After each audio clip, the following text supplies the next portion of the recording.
Mon général, vous êtes tombé en martyr, vous êtes tombé, comme vous l'avez promis, les armes à la main.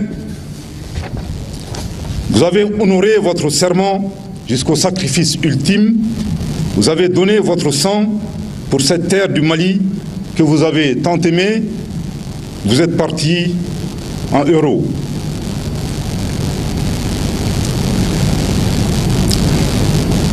D'ailleurs, depuis l'annonce de la nouvelle de votre disparition, les messages de condoléances, de sympathie et de compassion nous parviennent du monde entier. Des diasporas maliennes et africaines, des amis du Mali et de l'Afrique des libertés, des mouvements panafricanistes, des célébrités et des anonymes, des artistes dont des œuvres chantées envahissent déjà la toile. Qu'ils soient remerciés pour cet élan de solidarité que nous apprécions à sa juste valeur.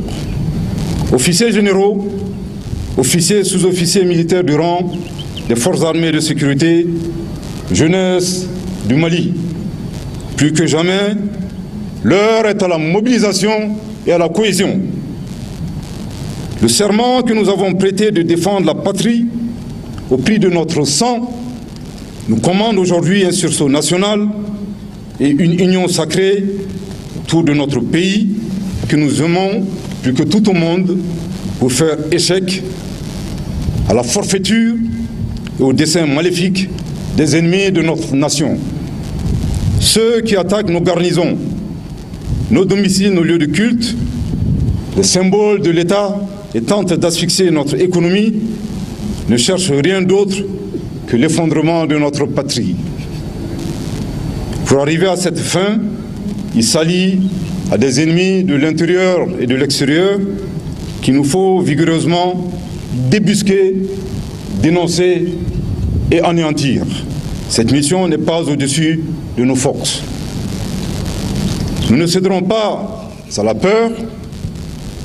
Notre pays, notre région, le Sahel, malgré l'adversité, reste debout, uni et déterminé à aller de l'avant, n'en plaise à ses ennemis. Mon général, ta mort sera enseignée à tes cadets dans toutes nos écoles militaires, afin que ton exemple de dévouement et de générosité serve de boussole à tous ceux qui embrasseront le métier des armes. Certes, le général Sadio Camara n'est plus de ce monde, cela nous attriste et nous bouleverse profondément. Mais son idéal sera porté par des millions, voire des dizaines et des centaines de millions de femmes et d'hommes, de jeunes et d'aînés à travers le Mali, la Confédération des États du Sahel, l'Afrique et le monde entier. Distingués invités, mesdames et messieurs, le général Sadio Camara n'avait pas un ministère religieux, à l'image d'un imam, d'un prêtre ou d'un pasteur. Toutefois, notre frère d'armes était un érudit, un ascète et presque un saint homme. Tous ceux qui le connaissent savent qu'il lisait régulièrement le Saint-Coran. Sa grande humilité et sa propension naturelle à rendre service à son prochain avaient trouvé un terrain d'expression sur le plan religieux. Discrètement mais régulièrement, le ministre d'État Sadio Camara a apporté un soutien à la construction et à la rénovation de plusieurs lieux de culte dans notre pays. En bon musulman, il évitait soigneusement que son état d'âme entache la qualité des interactions qu'il avait avec ses collaborateurs, ses collègues ou toute autre personne. Tel était le ministre d'État, ministre de la Défense et des Anciens combattants, le général d'armée Sadio Camara.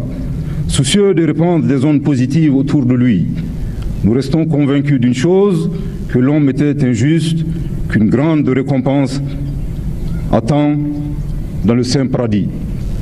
Mon général, tu as été cet homme de mission aux qualités irréprochables sur le plan éthique, professionnel, opérationnel et humain. Au-delà de tes fonctions, tu te distingues par des qualités humaines et des valeurs, intégrité, loyauté, courage, sens de la justice et respect de la dignité humaine. Officier de terrain et homme d'État, tu incarnes une figure de discipline et d'engagement au service de la nation. L'année 2020 marque un tournant dans ton parcours. Dans un contexte de crise nationale, tu t'engages aux côtés d'autres.